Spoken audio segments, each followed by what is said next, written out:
Hey, this is Michael Rubin, and we've been talking about the blues scale, and we talked about just the scale degrees 1, flat 3, 4, flat 5, 5, flat 7.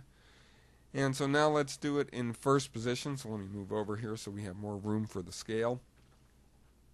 So we got C, E flat, F, G flat, G, and B flat. So here's where it is on the C harmonica.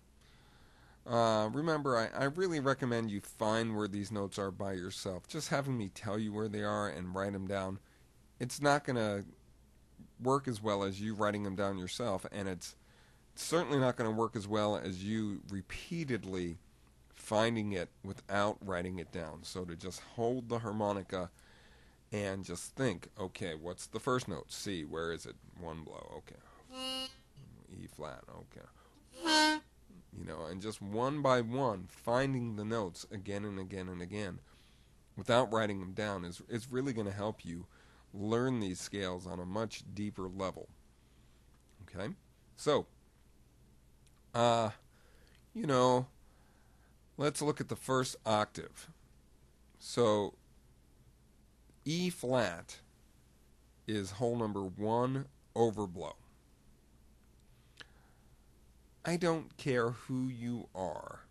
1 overblow is a tough sounding note, and it's tough to make it appear, it's tough to make it sustain. It's tough. So from holes 1 through 4, you got everything if you know how to overblow. But even if you do know how to overblow, that E flat is tough.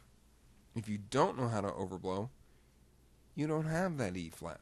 So to really play blues in first position in the first octave, a lot of people play in the more Mixolydian style, using an E instead of an E flat. And a ways back, I gave you first position Mixolydian 2 licks that really define that style.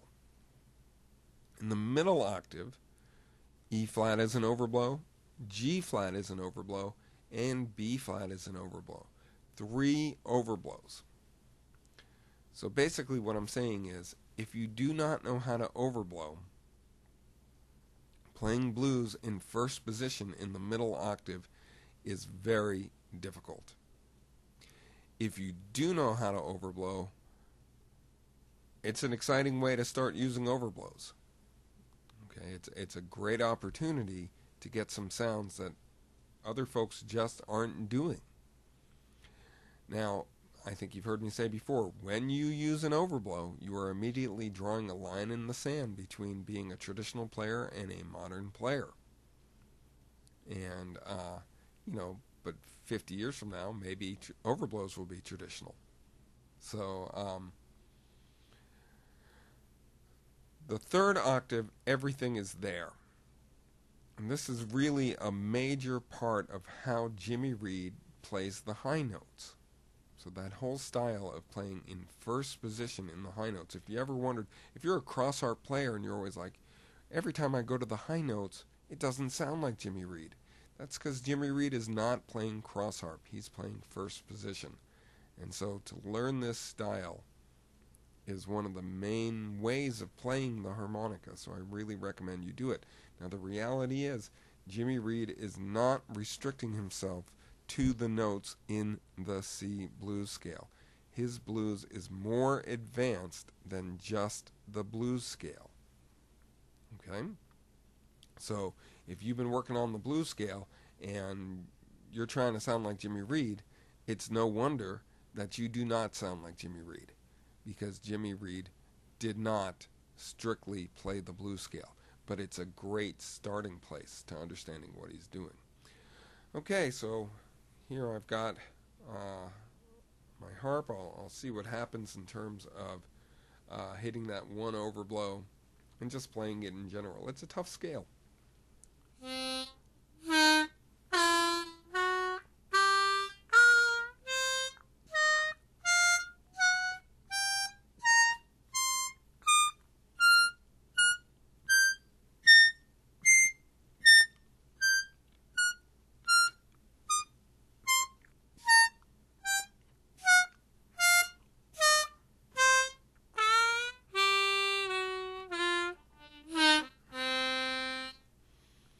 Challenge. Okay, so let's put on the band in the box for blues in the key of C. I got my C harmonica.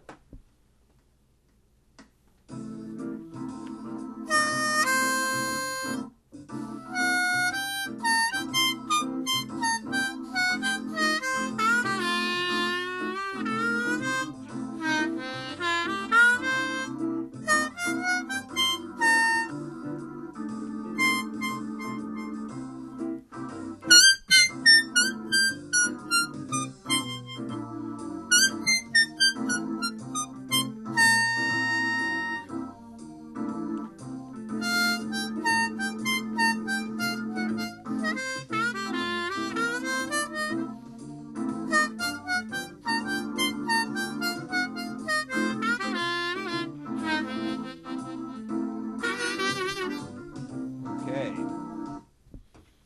So I did accidentally throw a 4 draw in there, as I usually do. You know what I should just do is just say, I'm going to put in a note that's not in the scale, and you guess which one it is, and make it seem like I'm doing it on purpose. But I'm not. Just I've got so much muscle memory from doing licks that include notes that are outside of a particular scale that it pops in. And hopefully what that shows you is I'm not very dogmatic when it comes to strictly adhering to a scale. That's not the way that I think. I use scales as building blocks to make more advanced licks. But, you know, when I'm playing blues, I may use 4 or 5 different scales to guide me through. Okay, I'm not just sticking to the blues scale, although I can, but clearly today 4 draw just wanted to come out.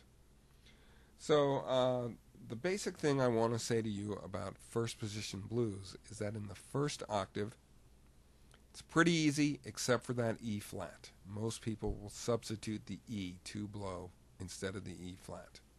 The middle octave, if you can't overblow, you're screwed. Although I really enjoyed what I was doing there. Personally, I enjoyed it. From holes 4 to 7, that was some of my favorite parts of the jam. So once you do learn how to overblow, it can be a lot of fun. And the higher notes, you know, it's essential for understanding what Jimmy Reed is doing. So if you can't do the first position blues scale from hole 7 through 10 on a G harmonica, which is easier because it's a lower pitched harmonica, then you've got your work cut out for you. That of everything we've learned about this particular scale today, that's the most beneficial thing for you to work on. 7 through 10 on a G harp. Get to it.